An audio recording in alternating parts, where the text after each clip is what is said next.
Selamat datang semua. Kita kembali belajar dari mata pelajaran Administrasi Infrastruktur Jaringan bab 3, yaitu melakukan konfigurasi dan perbaikan routing statis. Kompetensi dasar dari pembahasan kita kali ini adalah mengevaluasi routing statis. Pada bab sebelumnya, yaitu pada bab 2, kita telah mempelajari tentang routing table. Jika kita ingin informasi yang ada pada routing table itu benar dan tepat sesuai dengan kegunaannya, maka kita memerlukan bantuan dari seorang administrator jaringan untuk mengisikannya. Jadi, dengan pertimbangan itu, routing statis adalah pilihan yang tepat untuk membangun sebuah jaringan, khususnya jaringan berskala kecil. Pada video kali ini, kita sudah masuk pada bab 3, yang mana akan ada 3 pokok bahasan yang akan kita bahas pada bab 3 ini, yaitu pengenalan routing statis, konfigurasi routing statis, dan perbaikan permasalahan routing statis. Namun, pada video kali ini, kita hanya akan membahas materi yang pertama saja, yaitu pengenalan routing statis. Untuk materi selanjutnya akan kita bahas pada video selanjutnya. Routing adalah sebuah proses untuk meneruskan paket-paket jaringan dari satu jaringan ke jaringan lain. Routing juga dikenal sebagai metode untuk menggabungkan beberapa jaringan. Untuk melakukan proses data itu, maka diperlukan suatu router. Agar proses routing dapat berjalan dengan baik dan dapat mencapai tujuan, router dapat menggunakan routing statis maupun routing dinamis. Ketika menggunakan routing statis, maka orang yang menjadi administrator jaringan harus melakukan konfigurasi secara manual dan melakukan perawatan atau pengecekan secara terpisah, karena routing table tidak berubah secara dinamis. Jadi, routing statis adalah jenis routing yang dilakukan oleh admin jaringan yang dikonfigurasi secara manual. Ketika kita menggunakan routing statis, maka kita harus melakukan konfigurasi untuk setiap rute pada router, yang mana setiap router itu hanya akan meneruskan paket sesuai dengan yang ada pada routing table-nya.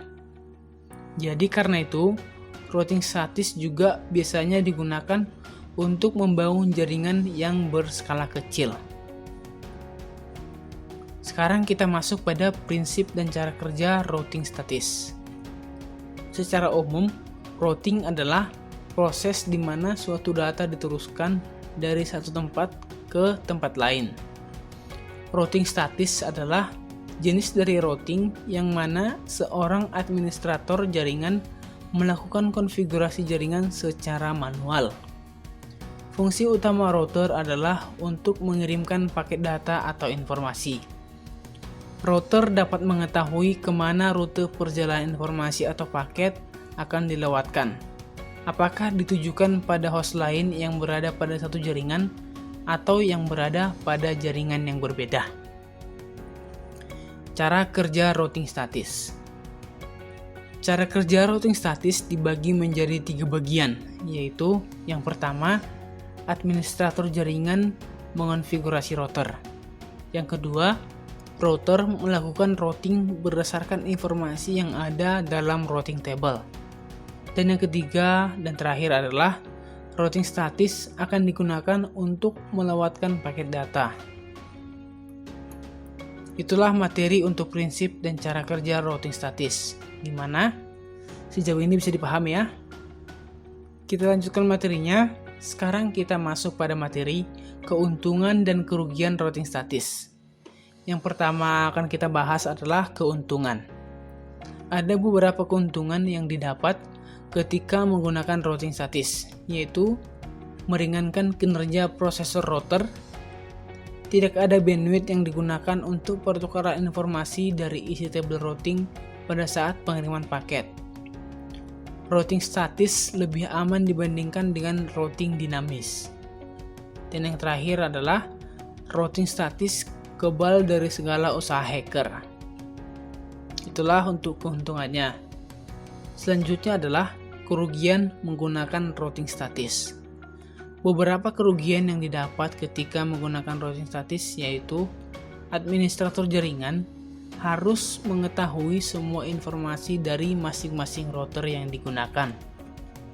Yang kedua, hanya dapat digunakan untuk jaringan berskala kecil karena perlu mengatur semua tabel routingnya. Selanjutnya, administrasinya cukup rumit dibandingkan dengan routing dinamis, apalagi jika banyak router yang harus dikonfigurasi secara manual. Kerugian yang terakhir adalah rentan terhadap kesalahan saat entry data routing statis, karena hal ini dilakukan secara manual. Oke, baiklah. Cukup sekian materinya untuk video kali ini. Jika ada yang kurang dimengerti, silahkan bertanya. Terima kasih.